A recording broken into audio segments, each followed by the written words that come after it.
Boa noite, seja muito bem-vindo, seja muito bem-vinda.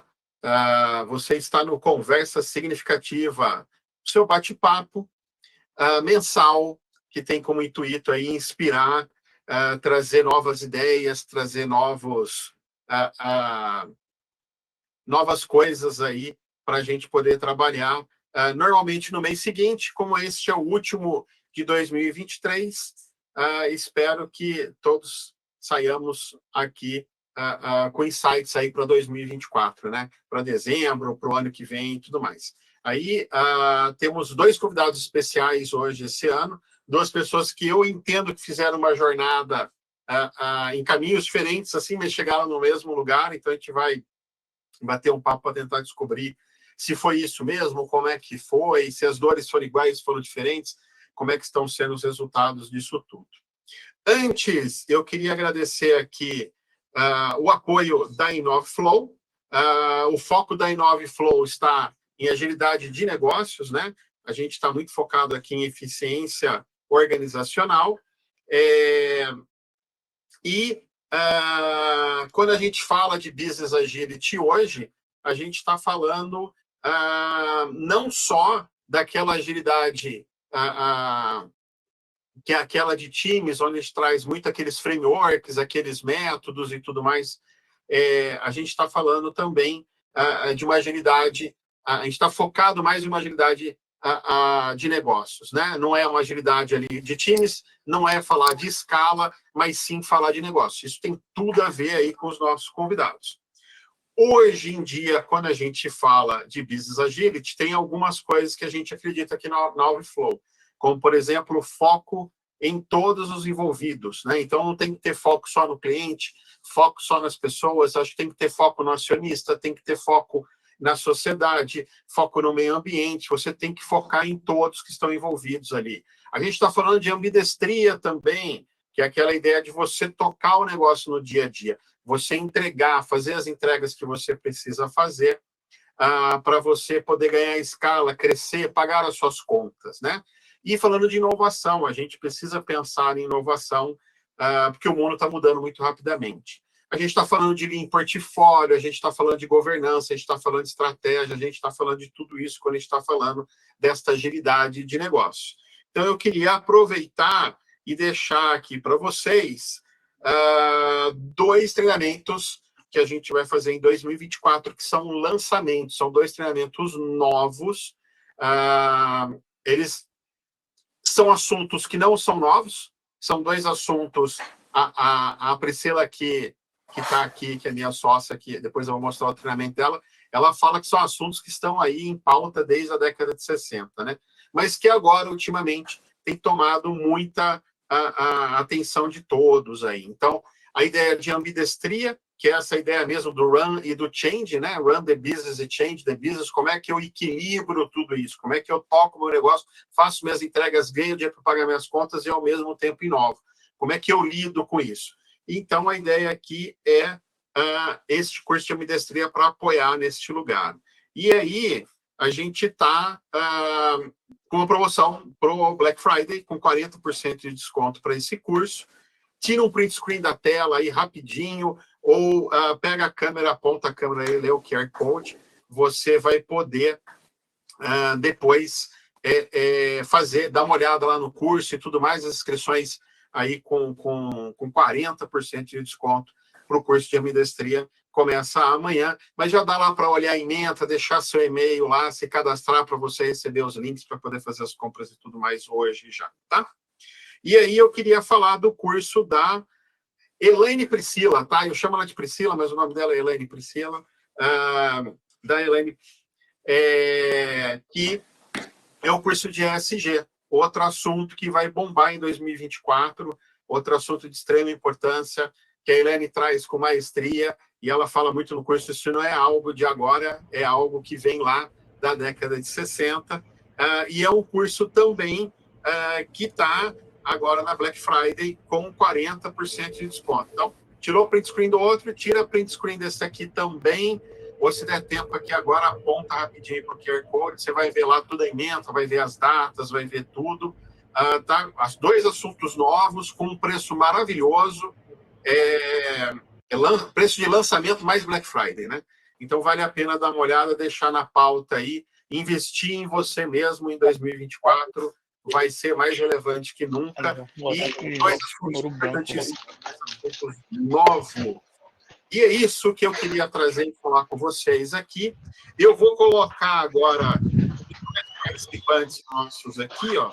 Deixa eu colocar a Ana aqui em destaque e colocar aqui o Jonathan em destaque, porque agora a gente vai falar com eles. Aqui o Jonathan, adicionar aos destaques. Muito bom. Sejam bem-vindos. Bem-vinda, Ana. Tudo bem? Como é que vocês estão aí? O Jonathan, eu sei que chegou de viagem, não conseguiu nem ficar, né?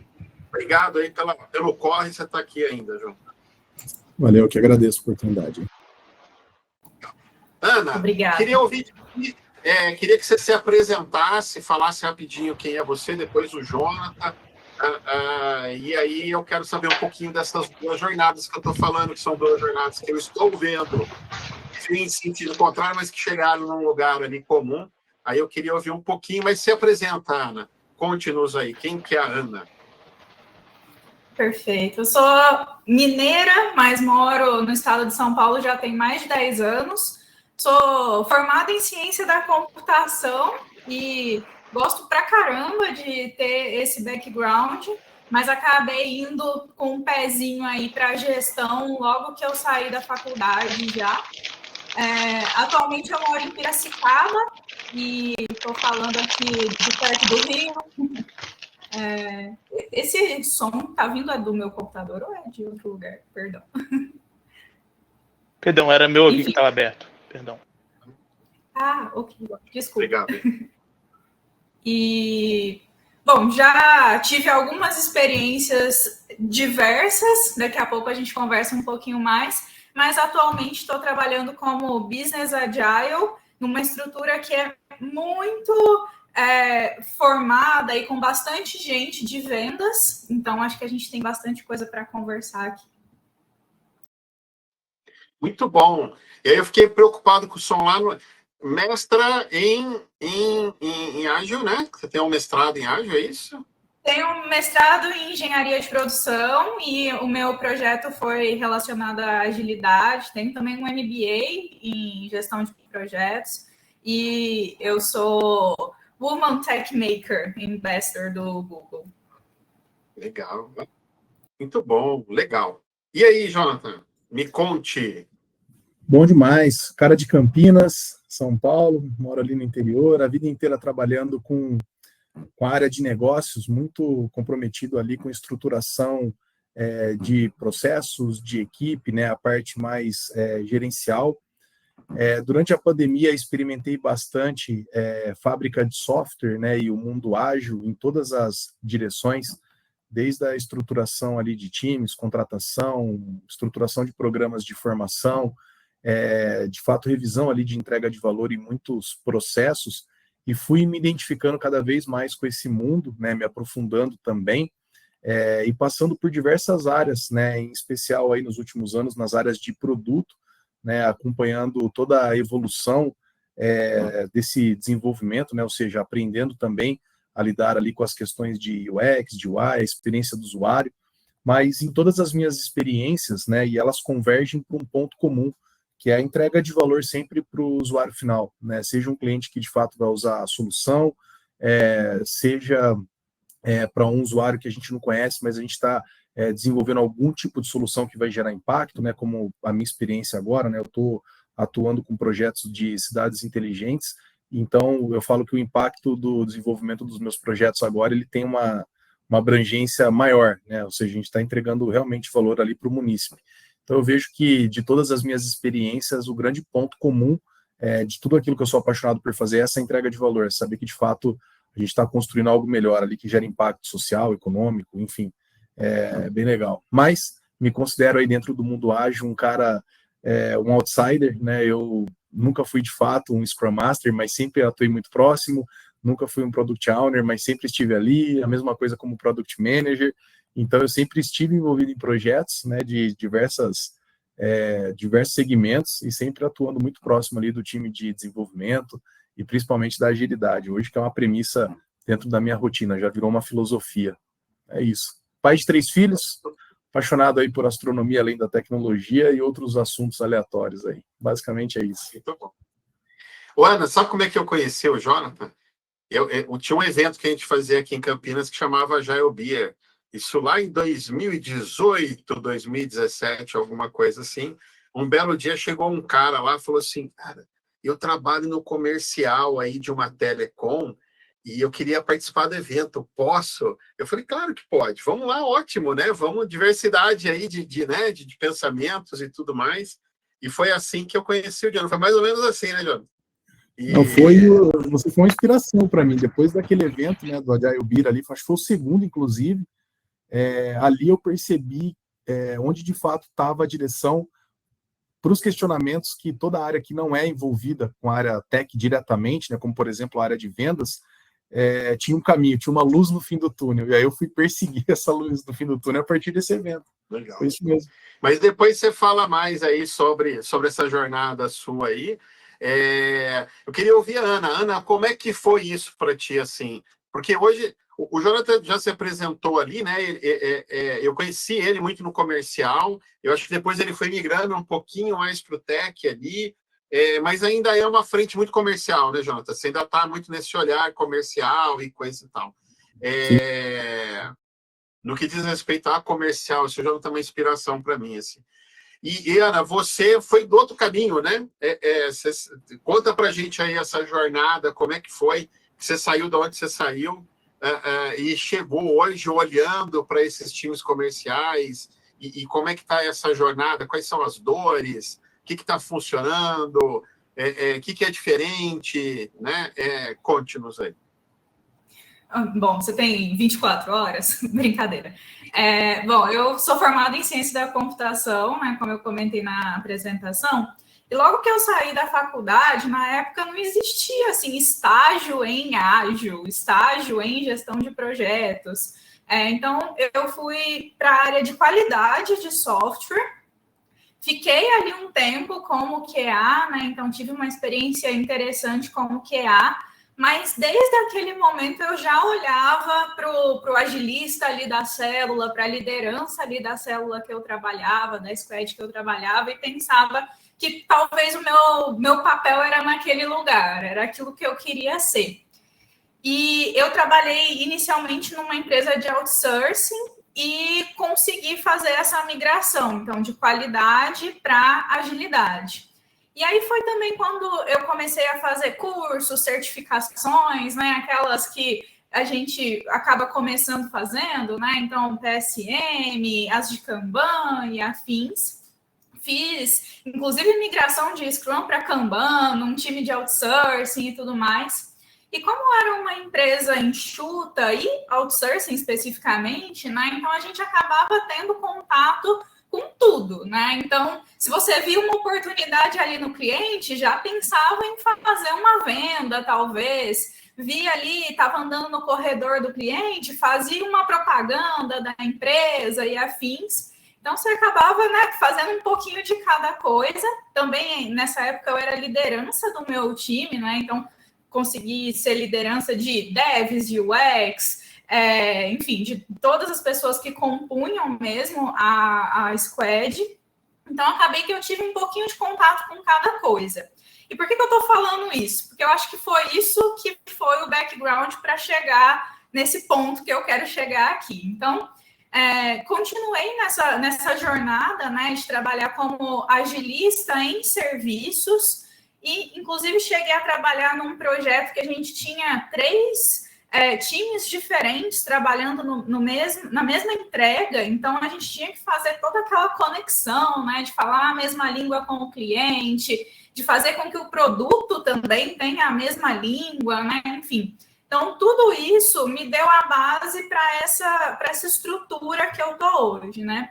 A estrutura que eu estou hoje, ela funciona em todo o ciclo de vida do cliente. Então, desde a hora que a gente está mandando um ad para o cliente conhecer o produto, até a hora que esse cliente já entrou, fechou o contrato com a gente e a gente está pensando em fazer uma entrega boa, pensar num upselling e um cross-selling. Então, eu olho para todo esse ciclo de vida. E é um conjunto de gente de tudo quanto é tipo. Então, eu tenho que conversar com pessoas de vendas, principalmente. Eu acho que eu diria que 70% do meu tempo é com o comercial mesmo. Mas eu tenho que conversar com o pessoal de CS, de Customer Success, né, de marketing, de plataforma, as pessoas que também, a gente tem um pedacinho aqui que é de serviços também, então o pessoal de serviços, talvez até conversar com um pessoal um pouco mais técnico, né, então entrar ali numa squad e tudo mais. E foi mais ou menos nesse sentido de tentar levar a agilidade ou o pensamento na entrega de valor um pouco mais para o upstream, que é essa posição de business agile foi criada dentro da Blip, né, que é a empresa que eu estou hoje. E então foi esse ponto de ao entender que a gente precisava melhorar a forma de vender, a gente precisava já deixar essas pessoas muito mais preparadas para já venderem um projeto ágil, né? Então não dá para a gente ir lá vender e chega uma bola quadrada, né, na hora que o time vai entregar. Foi nesse pensamento que a gente criou essa posição do Business Agile. E eu estou nessa posição já tem aí 1 ano e meio, um pouquinho mais, e é nesse sentido mesmo, de entender quais são as dificuldades de toda essa estrutura e atuar. E atuar, sim, pode ser de diferentes maneiras. Pode ser que eu um dia tenha que atuar facilitando uma reunião para chegar no resultado específico daquela reunião, até talvez fazer um workshop com o cliente para escolher qual que são as próximas funcionalidades que vão ser feitas. Então, depende muito do problema atual para ser resolvido. E te diria que talvez o maior deles, né, o que se repete é a comunicação, e acho que isso é em quase todas as empresas, né? A gente tem sempre algum tipo de dificuldade de o objetivo é tal e comunicar isso da forma correta, e também os processos, né? Não sei o que o Jonathan vai falar, mas eu sinto que a galera do comercial não gosta muito de processos, não gosta muito do custo de coordenação, né? Então, mostrar o valor disso, né? Mostrar que isso é importante e que vai fazer a diferença lá no final, que a gente vai vender mais se a gente tiver com tudo isso bem estruturado. Legal. E você falou dessa jornada que você teve antes, né? Que eu achei legal, que é essa história de você estar dentro de cliente, tá tendo que olhar para o negócio lá dentro. Acho que isso te deu uma base, né? Tem certas coisas que eu acho que não é curso, né? Tem certas coisas que é a vivência ali, a mão na massa que nos ensina ali, né? Cross-selling e upselling, você pode até aprender no curso o que é, mas essa coisa de ter essa pegada mais de business e tudo mais, eu acho que vem muito mais do dia a dia, né? A minha formação é muito parecida com a sua, e eu acho que a gente não fala de negócio em momento nenhum, né? E é muito errado isso, assim. Jonathan, meu caro, e aí, como é que foi esse teu caminho aí? Só pegando um gancho ali na Ana, é isso aí, Ana. O comercial, eles são pipa voada, assim, eles querem liberdade para realmente trazer negócio, e isso tem uma característica que foi algo que eu vivi que tem relação com a pergunta do Leandro, que é onde começa a me despertar o interesse. Eu sinto que a área comercial ela está muito conectada com a meta no geral e pouco conectada com o propósito. E na maioria das vezes, até o critério de contratação ele é muito baseado nisso, né? Naquele perfil, naquele hard skill voltado para a entrega de resultado. Então, ele é o cara que realmente não olha para alguns aspectos para poder entender o propósito que ele está de fato fazendo. Então, ele é muito focado na entrega de valor da porta para dentro, né? Que é o resultado. E ele acaba não olhando, né, de forma mais eficiente para fora. Inclusive, eu acredito muito que essa relação com venda surgiu e desenvolveu outras áreas, como a área de customer, por exemplo. Ela é hoje uma área que ocupa ali um gap operacional exatamente desse relacionamento, sabe? Para garantir a entrega de valor. Então, no geral, é isso. E a minha jornada ela começou a caminhar nessa direção exatamente com esse propósito. Eu entendia que eu tinha uma meta, eu entendia que eu tinha um papel de execução e liderança, mas, ao mesmo tempo, eu tinha total empatia por questões que não aconteciam para o cliente ou para o usuário final, e aquilo me incomodava. Então, eu acabava sendo um perfil equilibrista que tentava mediar os problemas, mas eu não entendia, porque eu me sentia um peixe fora d'água. Eu falava, caramba, mas eu olhava para os lados, assim, eu via os gestores com um perfil muito diferente. E como eu tenho uma formação técnica e tive uma experiência dentro da área de negócios, então eu conseguia ter empatia pelos dois lados. E quando eu comecei a descobrir o modelo da agilidade, entender de fato o que era a entrega de valor, não como um panfleto, um jargão, apenas uma frase boa para colocar em algum lugar, mas de fato olhar para o usuário e saber que aquilo que a gente estava fazendo era por ele, para ele, e que de fato aquela entrega de valor ela se concluía dentro de um processo. E a minha jornada ela começou de trás, né, de trás para frente, né? Eu comecei a entender que se eu olhasse o meu processo, que foi quando inclusive eu conheci o Leandro, se eu liderasse o time de vendas, mas aplicasse algum critério de agilidade, entendesse que dava para adaptar ali os ritos, por exemplo, do Scrum dentro da minha rotina comercial, eu conseguiria passar um pouco mais de percepção, né, de alguns elementos que faltavam ali para o time. Isso deu muito certo. Durante um bom tempo, assim, a minha equipe performou acima da média, e o segredo era claro, a gente já trabalhava com Kanban, a gente trabalhava com conceitos de daily, a gente trabalhava lá atrás com conceitos de sprint, a gente tratava cada negócio como um item de backlog, ou seja, cada proposta ela tinha algumas características ali que a gente tinha que desdobrar o entendimento e a compreensão do que a gente estava fazendo, e isso não era trivial naquele momento lá atrás para a área de negócios, né? Não fazia sentido aquilo, mas o resultado final começou a acontecer. Inclusive hoje, por todos os projetos onde eu passo, eu sempre tento antes de iniciar qualquer tipo de discurso, de diretriz ou de definição de objetivo, é construir um playbook daquilo que a gente está fazendo, é ter um alinhamento do nosso propósito. Será que ele está alinhado com aquilo que a gente está a fim de fazer?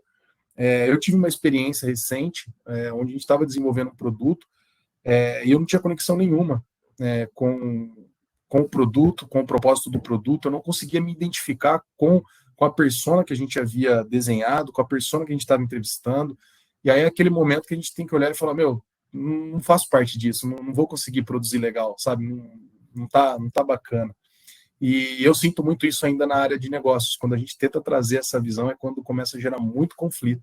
E na maioria das vezes, esses conflitos estendem para as outras áreas, uma quebra muito grande de comunicação, uma quebra muito grande da própria cultura, né, que a área de tecnologia acabou desenvolvendo, né, algo à parte. E a partir desse momento eu comecei a entender de fato aonde eu queria estar, aquilo que eu gostaria de fato de fazer, né, que era realmente estar olhando e estar participando da entrega de valor, assim, muito próximo, sabe? Estar ali no dia a dia, cuidando disso e cuidando principalmente desses elementos, né, que são importantes aí no dia a dia. Mas foi isso, essa foi a minha jornada, assim, foi uma transição forçada da área de negócios, da área de vendas, da área de liderança, e eu consegui trazer todos os elementos ali que faziam parte dessa rotina para a área de tecnologia. Então isso foi muito positivo, porque eu também trouxe uma outra perspectiva para o time de desenvolvimento, que também não entendia como funcionava a área comercial, não entendia como funcionava a área de negócios, e principalmente como ter empatia por esse outro lado, que na maioria das vezes tem zero instrução sobre o que está acontecendo, né? E isso fez muito bem pelas consultorias onde eu passei, pelas lideranças ou pessoas que eu tive contato, onde a gente pôde contribuir muito e crescer juntos, né? Eu aprendendo, obviamente, mais sobre aspectos técnicos da operação e, do outro lado, podendo compartilhar um pouco dessa visão e criando produtos cada vez mais assertivos, né? Ou propostas, ou projetos, ou comunicação, ou um simples e-mail, ou um simples gesto, sabe? Então, tudo converge para isso hoje em dia. Então, essa, basicamente, foi minha transição aí nos últimos anos. Muito bem, muito bom.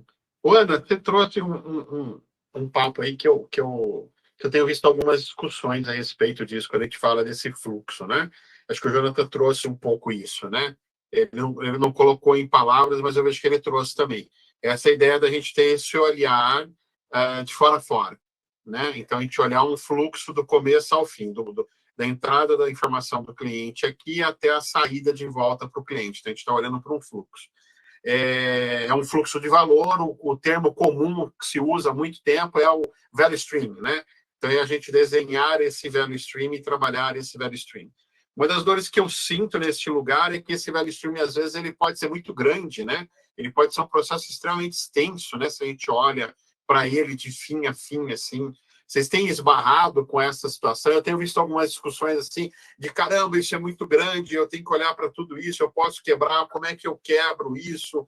Como é que vocês veem isso, assim?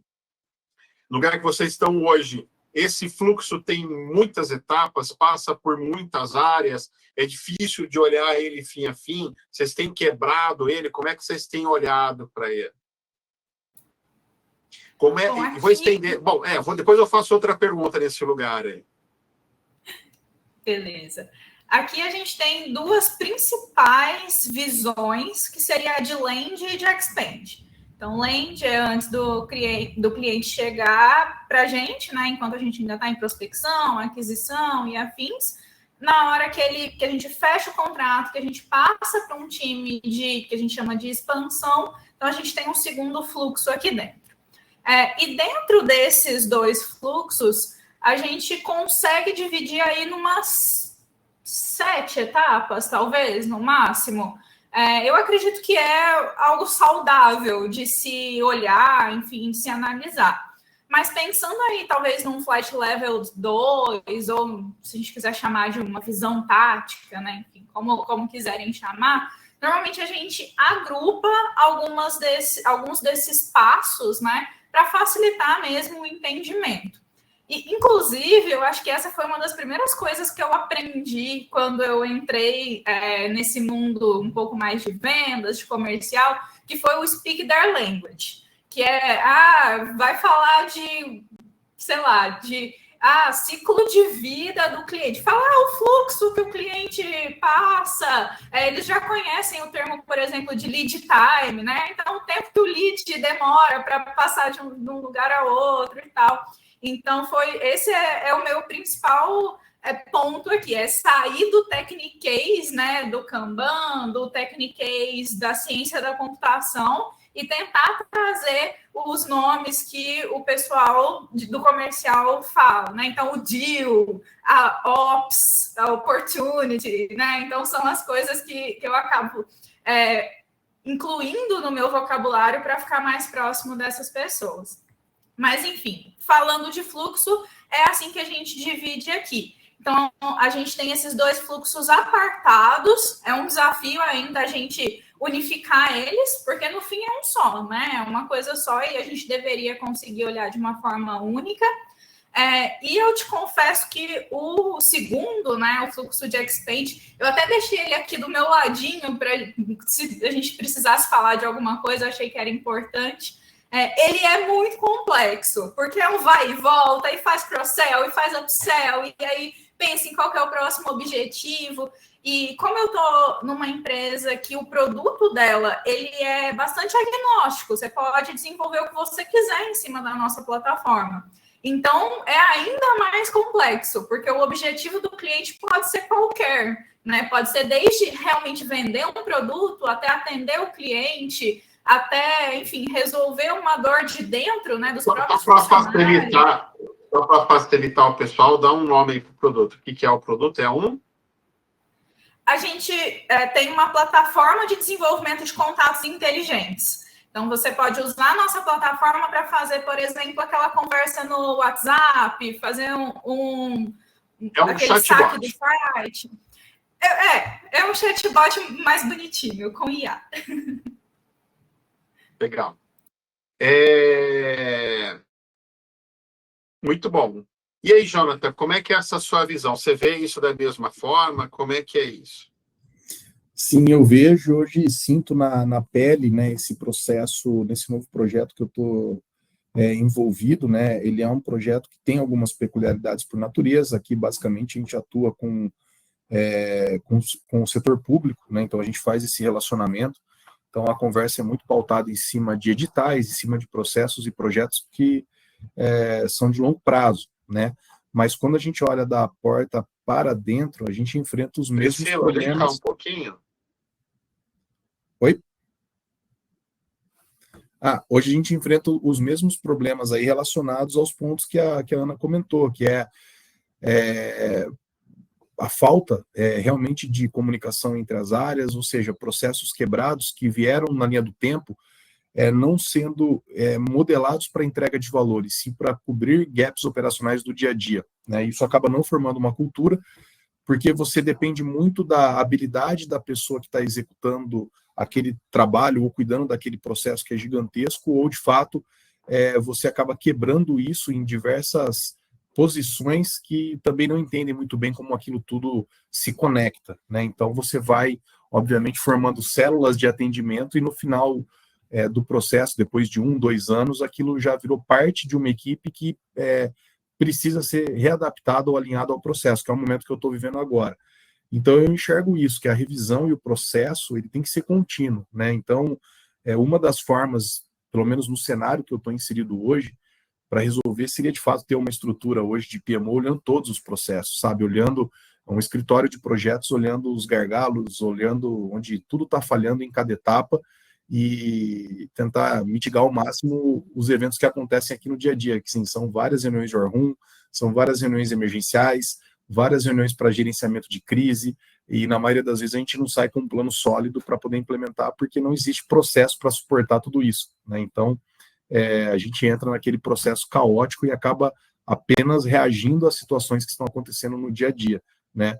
E, obviamente, tudo isso para equilibrar a entrega de valor para o cliente final, e evitar que ele sofra as consequências, né, desse processo. Mas é um trabalho de construção, é uma adaptação que está passando, é o momento que ela está vivendo. Tudo que ela fez foi muito bom até aqui, né, e agora a gente vai olhar para o futuro com uma nova perspectiva. E quebrar tudo isso, eu sinto que é mexer diretamente na cultura, né, porque tem muita relação com o legado. E eu sinto, Leandro, que nesse processo de adaptação, de entrega de valor, o que mais impacta é esse choque que existe entre a realidade daquilo que tem que ser feito, a cultura atual, o legado e como que a gente faz para tudo isso conversar de uma forma uníssona, né? Que a gente consiga garantir a fluidez do processo.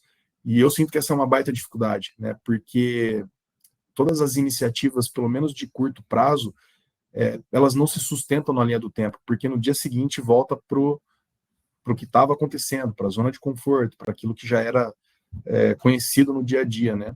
Então é um desafio enorme, né? Para ter essa quebra, essa mudança, né? Já virou um paradigma, né? Então é difícil ter a mudança plena.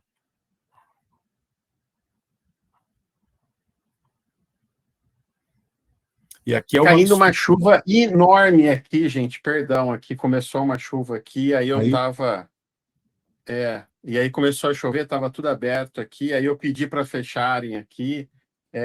Onde você mora é exposto. Eu achei que estava conectado nesse microfone, estava conectado em outro microfone, minha voz deve ter até mudado agora, né?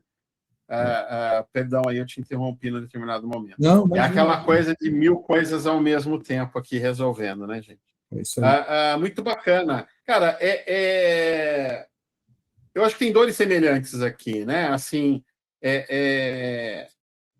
a gente está tentando levar uma ideia diferente para uma área diferente, que parece muito comum na área que a gente existia. Então, tem uma dor quando a gente chega lá de caramba, como é que isso não é normal, assim, né? Não sei se a Ana tem um pouco dessa percepção, assim, né, John?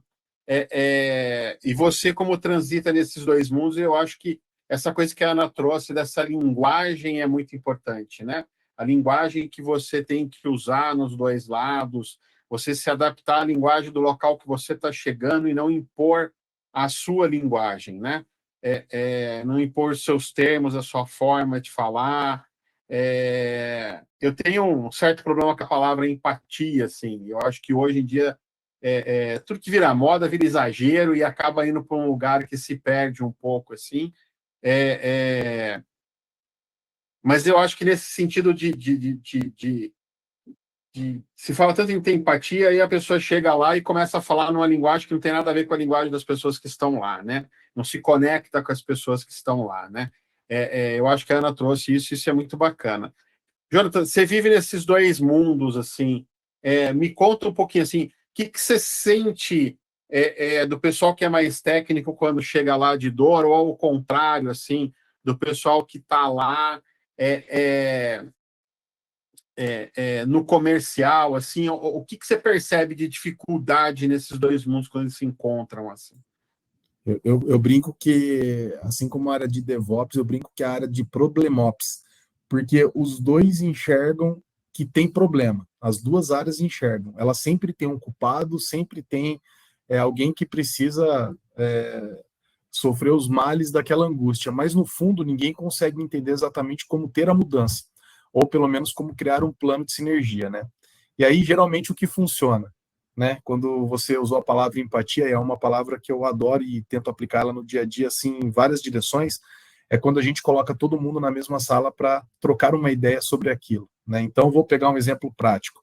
É aquele técnico, bem técnico, que tem dificuldade de passar um prazo, porque o processo é esse, tem que ser feito dessa forma, e é desse jeito, e sempre foi assim.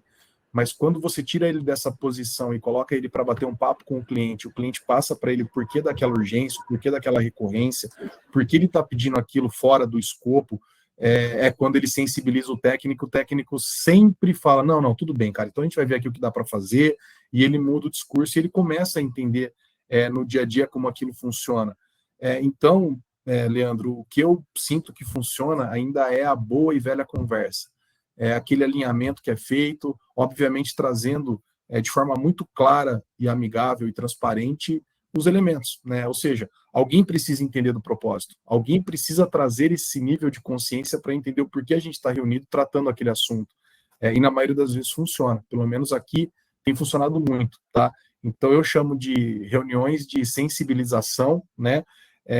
Algumas vezes, para a área técnica, a gente tem que antes de evangelizar, a gente tem que catequizar alguns conceitos para depois evangelizar algumas coisas, para depois a gente ter resultado, e na área de negócios a mesma coisa. Então eu busco muito a sinergia entre as áreas para que elas entendam o porquê a gente está executando, o porquê a gente está fazendo, o porquê a gente está demandando, e do outro lado a mesma coisa. E no meio do caminho, entender como a gente pode se ajudar para criar processos que de fato sejam efetivos, né? Para evitar esse embate, esse conflito, sabe? É realmente construir pontes e derrubar os muros, né? Eu trabalho muito esse conceito aqui. E por onde eu passei, eu também sempre tive esse papel de realmente trazer essa questão, jogar luz em pontos que são sensíveis, né? Então, eu ainda vejo que esse é o caminho, sabe? E quando a gente consegue trazer alguma técnica, algum modelo, seja a implementação de um Kanban compartilhado, por exemplo, nem que todo mundo tenha o conceito, mas que a gente consiga se comunicar através dele, entender as etapas, entender o que a gente está fazendo, eu acho que já é um passo importante para a construção de processos, né? Todo lugar existe um processo, mesmo que ele seja informal, ele existe. Exatamente. Né? E eu acho que quando você traz essa ideia do Kanban, a princípio, a primeira coisa que você faz ali é trazer uma gestão visual e aí tangibilizar a conversa através dessa gestão visual, né? Porque todo mundo começa a olhar para o mesmo lugar e você começa a falar da mesma coisa, né? Eu tenho a impressão que a falha de comunicação às vezes vai para tal ponto que você está falando de uma coisa. Hoje eu estava numa reunião, aí eu falei, não, aquele Dropbox, ele estava falando daquela caixinha que você clica e ela abre, sabe? Uma lista de opções. A pessoa falando, a pessoa da TI lá falou assim, não, mas a gente não pode usar Dropbox aqui, a gente usa o OneDrive aqui. Eu falando, caramba, não, pausa. Aí eu parei, pausa. Tá vendo aquela tela ali, que tem um campinho ali, ó, clica ali naquela setinha. Ele falou, essa lista flutuante aqui. Eu falei, isso. Aí o resto da reunião eu chamei eles. É um exemplo extremamente bobo, mas que mostra que às vezes a falha de comunicação ela é gigante, né? Quando você começa a fazer gestão visual e ter discussão olhando para o mesmo lugar, eu acho que já ajuda muito. Você tem total razão aí. O Rafael Leite aqui no chat aqui falou, não dá para ter comunicação falando em linguagens diferentes. É ótimo quando um profissional sabe alterar seu vocabulário. É isso aí. Falar a língua de quem está ouvindo, né? Acho que tem uma coisa da comunicação, o pessoal de marketing sabe disso, né? O pessoal de marketing fala muito disso, né? A gente tem que falar a linguagem do público-alvo nosso, né? Eu não vou chegar lá para defender minha tese de doutorado e vou falar para a banca, e aí, mano, nem vou chegar lá num bar ali que está tocando uma música de noite ali, uma coisa mais descontraída, e vou falar por obséquio, né? É um exagero o meu exemplo, mas eu acho que mostrar um pouquinho que a gente tem que se adequar. E, Ana, qual é a dor assim, qual que é a dica? Você passou por essa dor, né? Você já falou da dor aí, essa dor de viver isso, assim. E talvez essa é a sua experiência de ter que lidar com times dentro do cliente, tendo que ajudar ali a falar também o corredor que a gente perdeu um pouco hoje, o café, né? A melhor sala de reunião de todas é o café, né? Aquele café que você estava lá, que você percebia uma demanda ali que a tua empresa poderia ajudar e trazer isso para o cliente, levar isso para dentro da tua empresa, criar essa conexão, fazer uma venda ali que gerasse resultados para o cliente. É um pouquinho do que você contou aí. Mas se você pudesse dar uma dica para quem está nessa jornada, o que você vê que fez diferença, até o que você faria diferente, sabe, hoje, com a tua experiência, assim, o que você faria diferente nesse lugar, assim? A gente não tem, dentro da graduação, a gente não tem, durante a nossa formação técnica, nenhum olhar para esse lugar. Assim, eu acho isso muito errado, né? Começa que a nossa formação ela já não nos coloca, não nos conecta nesse lugar. Também não temos muito interesse, estou falando de nós técnicos, né? De maioria, de forma geral, está aí o Jonathan para provar o contrário, mas de se conectar muito com isso também. Então, assim, o que você traria de dica? Assim? O que você fez que hoje você faria diferente? O que você traz de sugestão para que a gente possa diminuir essa distância aí?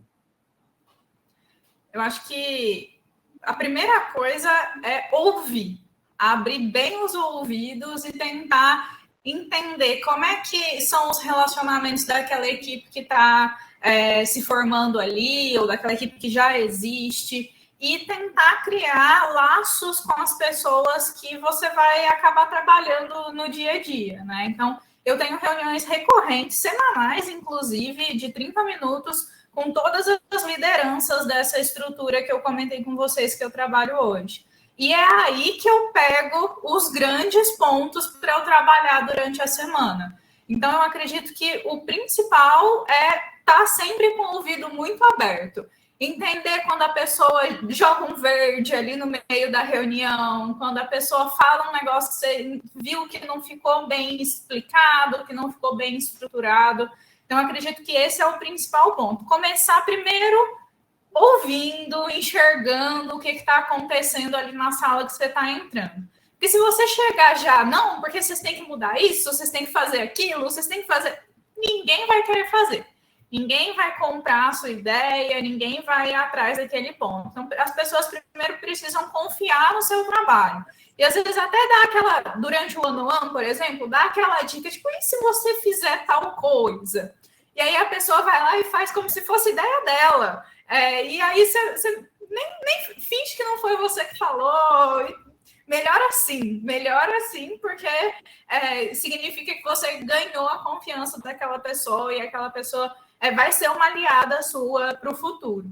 E esse ponto, né, do custo de coordenação, que muitas vezes o pessoal de vendas tem um pouco de medo, né, tem um pouco de receio, se a gente consegue comprar, né, então ter a confiança dessas lideranças, fica muito mais fácil de mostrar o valor, de fazer ali um quick win e depois fazer algo um pouco mais estruturado, então um pouco mais complexo, né? Então, entregar algo pequenininho ali, fazer aquela pessoa ser reconhecida por alguma coisa, talvez, vai fazer com que você ganhe a confiança dela para o futuro. Então, se você não conseguir ter essa empatia, né, a palavra, mas ter essa conexão com as pessoas, você não vai conseguir colocar suas ideias, enfim, fazer uma melhoria contínua mesmo com aquele grupo. E eu acredito que esse ponto volta, né, lá na comunicação específica para cada grupo, né, e também no ouvir para entender mesmo, sabe? Às vezes a gente ouve para responder, né, ouve para perguntar e afins, mas ouvir para entender primeiro. Então, como que é o seu dia a dia, como que funciona, para depois você ir lá e propor alguma solução, algum ponto, né? Porque eu vejo isso muito. Às vezes a pessoa chega com muito gás, né? Com muita ansiedade numa nova estrutura, e aí propõe uma coisa que foi feita há 2 semanas e não deu certo por causa do momento X, Y, Z e afins, e isso pode fazer com que a pessoa perca a confiança daquele grupo. Então, acho que essas são as principais dicas. estar com os ouvidos e os olhos bem abertos. Depois, sair fazendo alguma coisa específica. Legal. Ô, Jonathan, queria ouvir de ti agora do lado contrário, assim, como é que a área comercial pode se conectar melhor, sabe? E aí até pegando um pouco um lado, que assim, o mundo está se transformando. 2018, 2019 a gente tinha um mundo, 2020, 2021 foi outro. Este ano e o ano passado foi diferente. E a gente sabe que 2026 já não vai ser igual o que está aqui agora. Dá para olhar isso de várias maneiras. A inteligência artificial é uma que vai mudar bastante coisa aí na forma como as coisas funcionam no nosso trabalho. A gente está num lugar que tem mais incertezas. Você trouxe um exemplo ali que o técnico tem dificuldade de responder e cada vez mais ele vai ter mais dificuldade de responder, né? Cada vez mais a gente vai ter coisas diferentes acontecendo aí. Eu não sei se a gente estabiliza isso 2030, 2031, a gente está estável de novo, estável no mesmo lugar que eu quero dizer assim, de 2018, assim, sabe? Ou se essa avalanche de coisas vai continuar ainda por um tempo maior. Como é que a gente conecta? Mas aí numa perspectiva mais do comercial, da área de negócio, como é que essa área pode olhar mais para a técnica? Como é que a gente pode melhorar isso na perspectiva de quem está do lado de cá do negócio?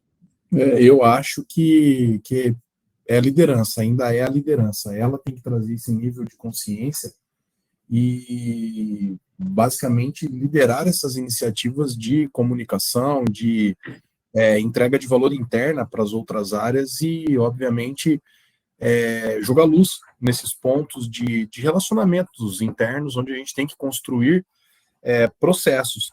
Mas uma das premissas que eu acho que funciona muito bem é olhar sempre o processo de trás para frente, sabe? Revisar a todo instante, quando não tem essa comunicação fluida, quais são os gargalos, por que eles existem, né? E trabalhar os aspectos de melhoria com foco realmente na entrega de valor, ou seja, aquilo que eu estou fazendo no dia a dia, como profissional aqui, sentado na minha cadeira, está entregando valor, ou eu estou aqui cumprindo tabela, sendo especialista em processos internos que, sabe, não agregam valor no final do dia, e compreendendo também essa posição. Então, eu ainda acho que a liderança, é papel da liderança promover e ser um agente transformador, não só da equipe, mas também como guardião da cultura daquilo que a gente está fazendo. E o que você colocou da transformação, eu sinto que a gente vive agora, a gente viveu alguns momentos, né? A pandemia, ela acelerou, assim, muita coisa. A gente viveu isso até o ano passado e eu sinto que agora a gente está sofrendo uma ressaca. Inclusive, você falou uma coisa para mim, Leandro, que ela é bem legal, que a gente, em termos de produtos digitais, a gente acabou de descobrir o fogo, né? Porque tem muita coisa que ainda vai evoluir e o nível de maturidade hoje, de boa parte das equipes, eu sinto isso no dia a dia, elas não conseguem acompanhar essa evolução, seja por questões de turnover, pela ainda questão do propósito, por entender de fato o papel dela dentro daquele contexto, né? E quando eu vejo projetos, empresas, grupos de pessoas onde a liderança ela entende esse papel e ela consegue ser um agente transformador, é quando o projeto de fato ele brilha, é quando ele se torna de fato uma liderança muito mais facilitadora do que de cobrança, né? Eu brinco que a liderança mais legal é igual para quem tem filho ou já assistiu, Monstros S.A., sabe? Que tinha resultado ali no começo com grito, com susto, e no final viu que dando risada dava para fazer e gerava mais resultado ainda, sabe? Claro, a gente não pode infantilizar o processo, né? Não é isso. Mas eu acho que, de fato, trazer um ambiente mais leve, desvincular aquele processo pesado, a burocracia, sabe, olhar para isso também como um agente que gera impacto no processo faz toda a diferença, né? Então, eu ainda sinto que faz parte da liderança, sim, assumir esse papel e trazer esses elementos para o dia a dia, sabe? Realmente jogar esse jogo, né? Mas é difícil também, tá, Leandro? Eu acho que não é fácil, porque no dia a dia a gente está envolvido com meta, com processo, com entregas, geralmente são carteiras gigantes de atendimento com muitos clientes para pouco recurso, então é difícil no dia a dia abrir espaço para poder ter essa discussão. Por isso que eu entendo, aí vou fazer aqui o merchan, que consultorias como a Inove, elas são importantes dentro desse processo, para realmente trazer esse diálogo de uma forma diferente, sabe? Realmente estar mais agnóstico em relação ao processo, e olhar numa perspectiva realmente total, né, e entendendo as dores e dificuldades de cada área e trazendo uma proposta de valor para resolver cada questão, né?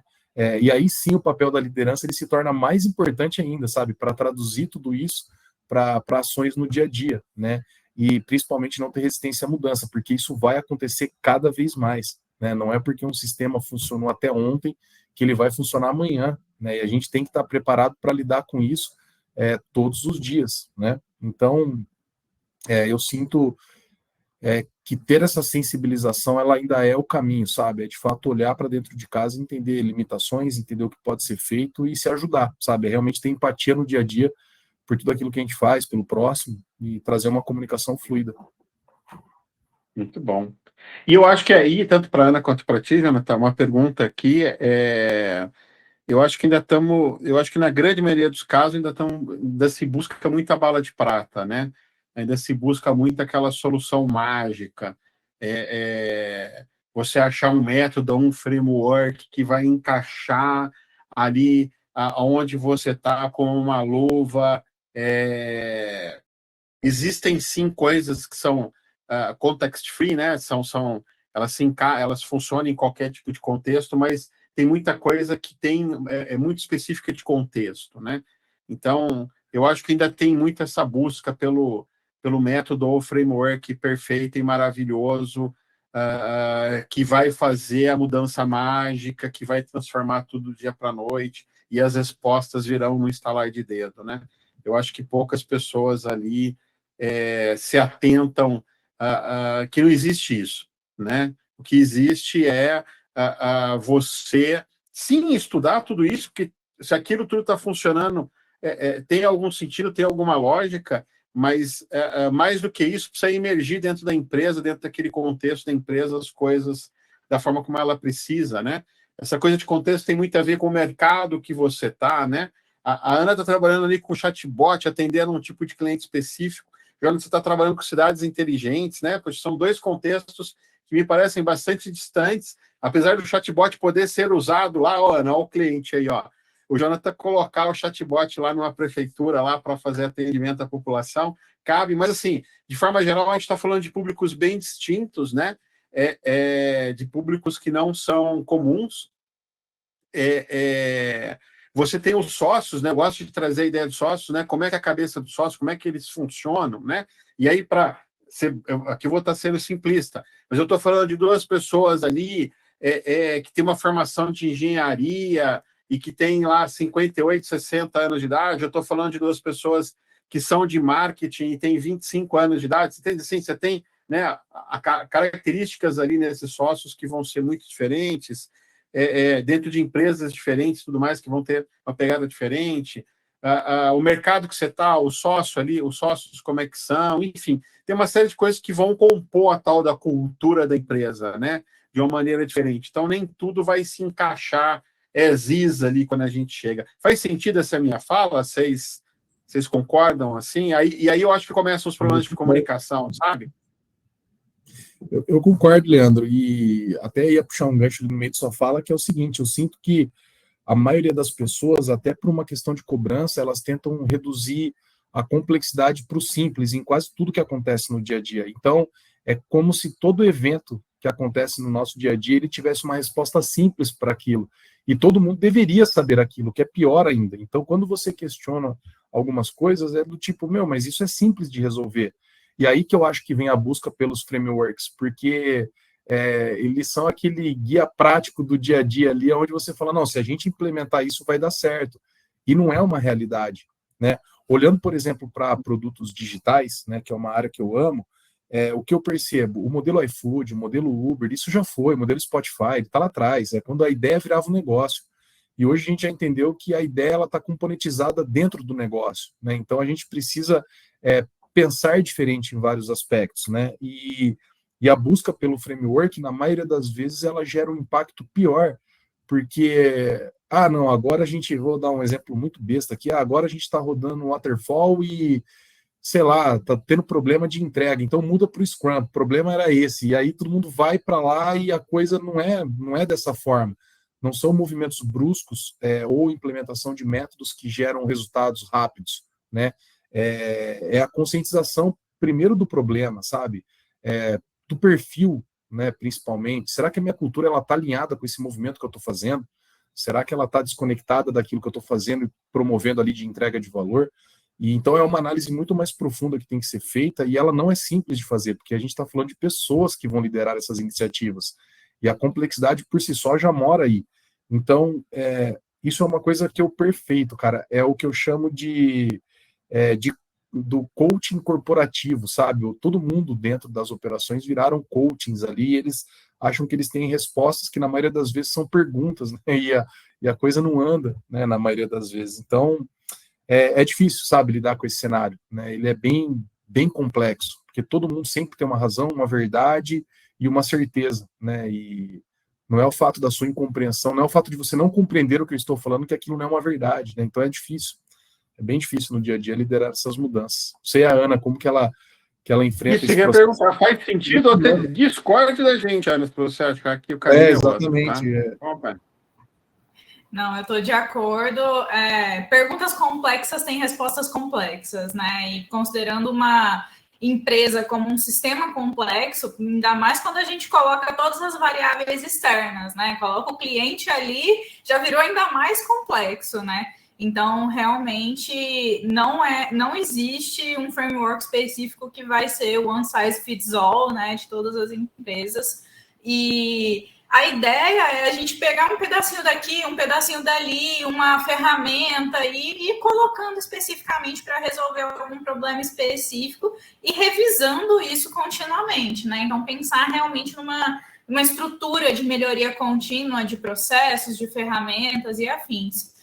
Porque tudo muda, né? Então, mudou alguma das variáveis, a gente vai ter que mudar o resultado junto, né? Pensando, inclusive, com pensamento de pesquisador mesmo, né? Então, quando eu estava lá fazendo o mestrado, por exemplo, eu não podia segurar todas as variáveis que estavam relacionadas ao contexto de um projeto, por exemplo. Então, a gente tinha que colocar, essa variável aqui mudou, então a gente teve que mudar a metodologia para XYZ, né? Então, realmente usando essa forma de pensar, né, que um pesquisador usa no dia a dia, a gente pode usar para as empresas também. E realmente, se a gente tem que ter algumas coisas básicas, né, de pessoas, de comunicação, de não usar o respeito, né, não desrespeitar os outros e afins, que eu acho que essas coisas realmente, né, esse funciona em todos os lugares. Mas, sem dúvida, não dá para a gente usar uma ferramenta única para todo mundo. Inclusive, a gente estava recentemente numa discussão aqui na empresa sobre fazer benchmarks, né, com outras estruturas de agilidade, por exemplo, de outras empresas. E aí, qual foi o nosso primeiro grande desafio? A nossa estrutura aqui tem tanto produto quanto serviço. E é muito difícil achar uma empresa que tenha os dois, né? Então, realmente tem um produto que venda e um serviço que é feito ali dentro, né? Então, só daí, todos os benchmarks que a gente fazia eram metade, né? A gente só conseguia olhar para um lado, só conseguia olhar para o outro. E isso é a mesma coisa com as estruturas de vendas, né? Ou com as estruturas, sei lá, de financeiro, jurídico, porque mudou algumas das variáveis. Então, a gente vai ter que mudar o resultado. E é isso. Eu sempre fui do pensamento de que a gente não consegue fazer o by the book, né? Não consegue pegar, por exemplo, o próprio Scrum, colocar 100%. E eu acho que tem uma coisa também, assim, tempos atrás eu esbarrei até com um cara de produto coisas da vida dele lá, e ele cobriu o Six Sigma. E aí ele foi fazer um treinamento de Six Sigma e se apaixonou por Six Sigma. Aí ele queria usar Six Sigma no desenvolvimento de produto. E aí a minha discussão era assim, rapaz, Six Sigma é para diminuir variação. Você está desenvolvendo um produto novo, você precisa aumentar a variação, você precisa testar mais hipóteses mais rápido, descartar hipóteses mais rápido, né? E não diminuir variação. Diminuir variação, você vai diminuir a hora que você descobrir o produto certo, e aí você precisa ganhar escala com aquilo. E aí você vai ganhar qualidade, você vai ganhar uma série de coisas, que vai fazer muito sentido. Então, eu vejo assim as pessoas até querendo usar ferramentas erradas na hora errada, né? Para que é esta ferramenta? Em que lugar essa ferramenta faz sentido? tempos atrás estava estava apoiando um time de implantação. Eles fazem 500, 600 implantações por ano, iguais. Por que não dá para usar o Waterfall? Por que você não pode apresentar para o cliente um Gantt, sabe? Assim, dá para fazer. Ao mesmo tempo que não dá, se você está desenvolvendo uma indústria, você tá desenvolvendo um mercado novo, um produto novo, que você não tem benchmark, igual a Ana falou, assim, você não tem para onde olhar, assim, como é que você vai fazer Gantt disso, assim, sabe? É muito difícil. Aí eu gosto muito dessa coisa de OKR, e eu acho muito engraçado essa coisa de OKR. Eu gosto disso, eu acho muito engraçado essa coisa de OKR hoje em dia. Não que o OKR diga isso, mas assim, eu vejo muitas pessoas falando de tal 3 meses, assim.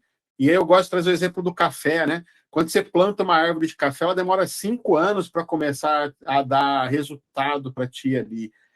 Num processo de mudança climática e tudo mais, de repente você está plantando isso num lugar que não tem esse costume de plantar café. Será que aquela espécie de café que eu estou plantando é a espécie certa? Será que não é?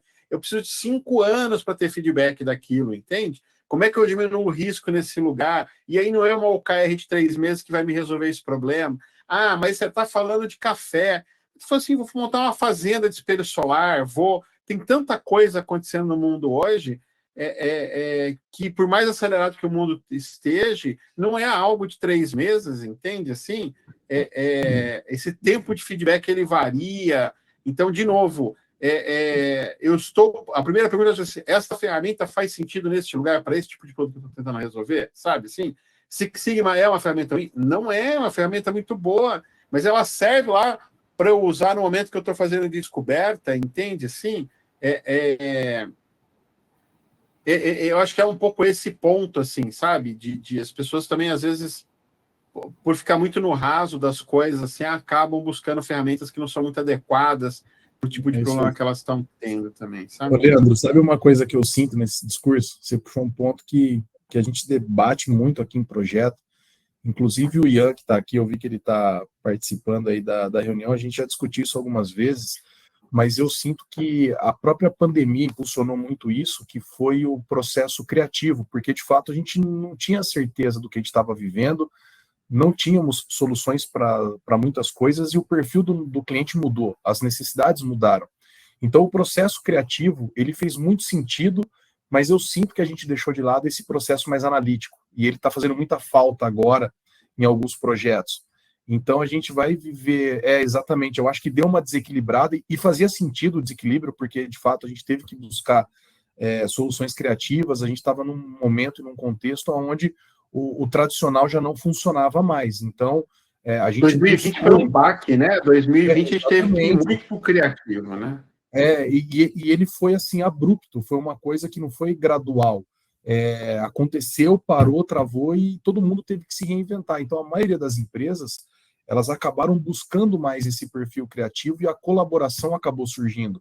E teve consequência. A gente teve infantilização de muito processo, a gente teve adoção de métodos, a gente teve implementação de frameworks que foram empurrados goela abaixo e tudo tinha que caber dentro daquilo. E agora a gente está olhando um novo momento onde o processo analítico ele precisa equilibrar agora, né? Ou seja, ter essa visão mais pragmática em relação a algumas tomadas de decisão, entender que as coisas elas voltaram para um padrão, ou pelo menos elas estão caminhando para um processo de evolução, juntando os dois mundos, tudo aquilo que a gente viveu durante a pandemia, com padrões antigos dentro de um contexto que já não funciona mais, e equilibrar tudo isso de alguma forma. O próprio home office foi isso. A gente teve muita lição aprendida e aprendeu a trabalhar dessa forma, mas muitas empresas hoje já entenderam que não, a gente precisa voltar para o que era antes, e como que a gente adapta tudo isso? E quando a gente olha para o produto ou para o perfil do usuário, mudou totalmente também, né? E o padrão de qualidade também mudou, né? Eu sempre falo que quem é da minha geração, o padrão de qualidade para buscar a empresa era a lista amarela, era a lista telefônica. Aquilo ali era um padrão de qualidade, né? E quem é da geração... A pessoa entrega a idade, né? É que eu assisto muito vídeo dessa época, então... Entendi. E gosto de filme antigo, né? Eu sou demodê. E quando a gente olha a nova geração, eu sinto em outras discussões que até aquele conceito do MVP que nós tínhamos, né, para quem viveu ali o começo do MVP, do que era o MVP, hoje já não serve para um usuário da geração nova. Ele falou que esse MVP está faltando um monte de coisa, por que ele não é bonito? Por que ele não tem uma pancada de função? Porque ele é um MVP, sabe? E a geração nova está impulsionando também essa transformação, né, trazendo esse olhar mais crítico para essas questões. Então, eu também sinto essa pegada do processo analítico como um componente importante hoje em dia, né? Falta em boa parte dos projetos, né? Principalmente para a tomada de decisão. E aí, ó, Ana, antes de você trazer aí a sua fala, a gente já está aqui, já venceu 1 hora. Eu queria muito ouvir dicas finais de vocês, assim, comentários sobre tudo isso. Mas aí, ó, eu vou aproveitar aqui e vou trazer, ó, a ideia da ambidestria é justamente isso, né? É esse equilíbrio, né? Como é que eu toco o dia a dia da empresa e faço as entregas que eu preciso fazer e, ao mesmo tempo, inovo, né? É muito essa ideia de que não adianta só eu pensar em inovação, se as contas não estão sendo pagas, e não adianta eu ficar preocupado em otimizar e ser o mais limpo possível e ser o mais eficiente possível se o mundo está mudando, porque eu vou ficar para trás, eu vou comer poeira, né? E a ideia de conectar todo mundo, né? Você trouxe essa na tua fala também, Jonathan, agora também, que é essa ideia de eu olhar para o todo, né? Eu tenho que olhar. Quando eu estou falando das pessoas trabalharem em casa, numa cidade como São Paulo, eu estou falando de carbono, eu estou falando do estresse das pessoas que estão indo e voltando do trabalho, eu estou falando de problemas de transporte. A gente tem que começar a olhar para o todo hoje, né? Então, não é só uma questão de querer salvar uma árvore ou deixar os rios limpos, eu não estou falando que isso não é importante, mas a gente tem que começar a olhar de forma mais ampla para a sociedade, olhar para o estresse do colaborador, e olhar para os ganhos do stakeholder, do acionista da empresa também, né? É tudo muito sobre este equilíbrio aí que vocês trouxeram aí. Ana, eu vou pedir para você falar, porque eu tinha te interrompido ali, você ia trazer alguma coisa, a gente já passou de 1 hora aqui, eu queria que você concluísse para mim aí, traz a sua fala que você ia trazer e conclui para mim aí, depois o Jonathan aí, vai ser maravilhoso ouvi-los aí. Combinado. Só em relação a esse ponto de frameworks, né, e afins, eu acho que a primeira coisa que a gente sempre tem que entender é a história por trás do framework, por que ele foi criado, por que aquela ferramenta foi feita, qual que é a teoria mesmo que estava por trás ali, né? Então, pensando nesse mundo, né, eu sou formada em ciência da computação, fui cair ali no meio de projetos. A primeira coisa que eu pensei que faria sentido para aquilo era fazer um mestrado em gestão de projetos, porque eu queria entender qual que era a história, não necessariamente fazer um mestrado era a resposta aqui, tá? Mas poderia ser de outras formas.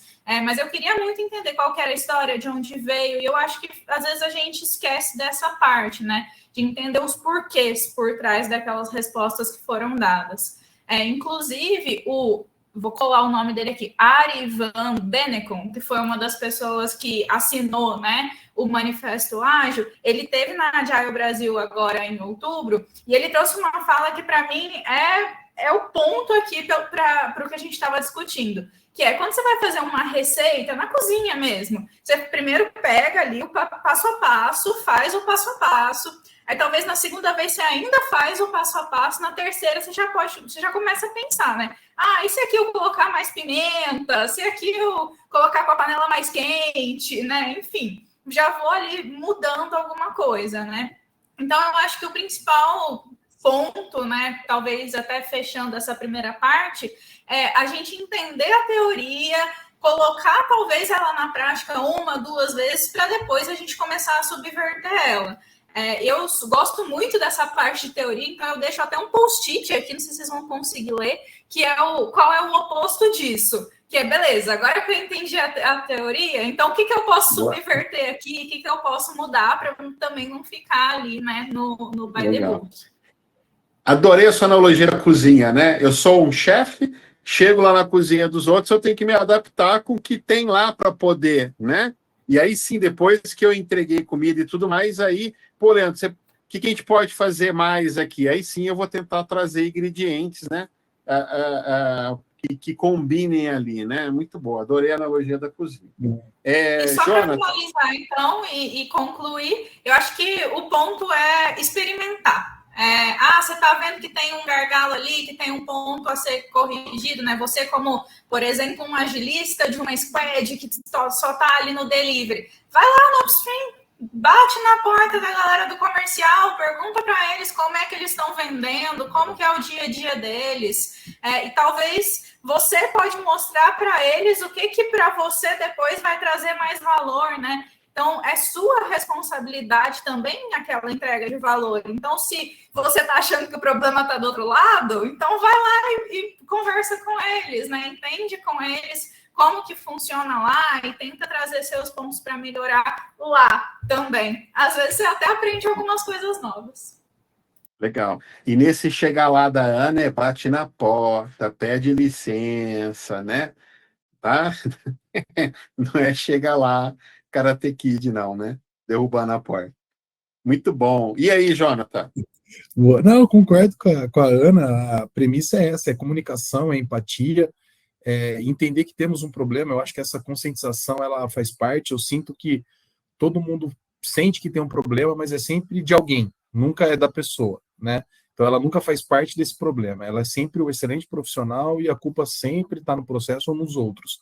E eu acho que a comunicação, ela ajuda muito a resolver essa questão, né? Eu brinco, pegando um gancho no que você falou ali atrás, eu brinco que tem o paradoxo do produto digital, sabe? É assim, o que é entrega de valor, né? Então, eu tenho lá uma equipe que olha a experiência do usuário. Então, eu sou um fabricante de celular, e aí chega uma pesquisa mostrando que a cada 100 aparelhos feitos, 80 são danificados por água, né? Então, a equipe lá de UX, o pessoal de entrega de valor, fala assim, não, já sei, cara, agora a gente precisa tornar esse celular à prova d'água. Mas aí vem uma outra pesquisa que fala que desses 80 aparelhos que são danificados por água, quase 100% eles são comprados novamente porque o usuário ele gosta do aparelho, ele entende que ele gerou problema. E aí, né, esse é o paradoxo. O que eu faço? Eu vou buscar entrega de valor olhando o que de fato o usuário precisa, ou eu vou olhar para o negócio... falando, faz mais buraco, deixa mais brecha para entrar água mais rápido. Exatamente. Né? Ou eu vou olhar para o negócio porque está tendo rentabilidade em função dessa rotatividade, ou eu tento achar um ponto de equilíbrio para isso, enfim, né? Então, é um paradoxo que a gente vive no dia a dia, né? De como equilibrar as coisas, né? E eu entendo que a comunicação, ela ainda é o caminho.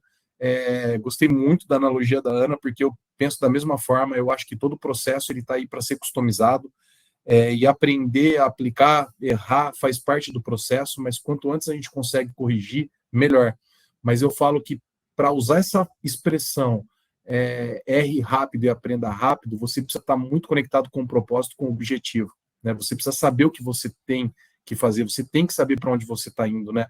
Eu sempre faço analogia que eu posso errar uma rua, mas se eu não sei para onde eu estou indo, eu não vou corrigir rápido isso, né? Vai demorar um tempo para eu entender que eu estou errado, né? Então, a conexão ainda passa muito pela liderança para trazer essa realidade dos objetivos, do que a gente está buscando, a gente está querendo alcançar, como a gente vai alcançar e o que a gente precisa para acontecer. E aí, pegando o seu exemplo da cozinha, é isso. Pô, eu quero ter um restaurante com 5 estrelas Michelin, ou quantas forem. O que eu preciso fazer para atingir esse objetivo?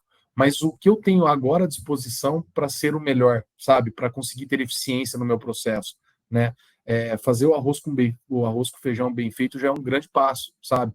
Ao invés de tentar conseguir as estrelas. Então, é o processo de evolução diário, contínuo, né? E isso passa, ao meu ver, muito pela liderança, pela comunicação e principalmente pelos guardiões da cultura aí no dia a dia. Muito bem, muito bom. Queria agradecer demais a Ana pelo tempo dela aqui. Estou sabendo já que está numa correria só aí para fechar o ano, né? E o Jonathan também chegou de viagem, já nem conseguiu ir para casa ainda, já parou no escritório aí para poder conversar com a gente. Então, obrigado demais pela disponibilidade de vocês, pelo tempo de vocês. Adorei essa conversa. Para quem está assistindo aí a gravação, eu tenho que pedir, assina o canal, clica no sininho aí e tudo mais, para você ser notificado aí quando novos vídeos chegaram. Se você veio até aqui é porque esse papo fez sentido para ti, então também ajuda aí copia essa URL, divulga aí para os seus amigos e tudo mais, para que mais gente aí possa tirar proveito desta conversa significativa. Gente, último bate-papo do ano, então desejar aqui para todos aqui Feliz Natal, Feliz Ano Novo.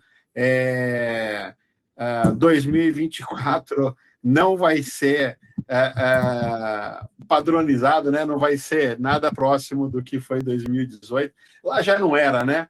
Mas acelerou demais, assim. Eu acho que a gente vai continuar acelerado aí por mais um tempo.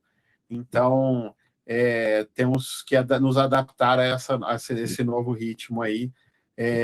O ser humano aparentemente aí é o bicho que mais conseguiu se adaptar na história aí às mudanças e tudo mais, ou pelo menos gostamos de contar a história dessa forma.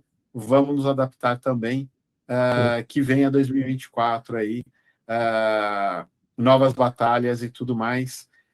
Obrigado, até uma próxima, gente. Tchau, tchau. Valeu, pessoal. Muito obrigado.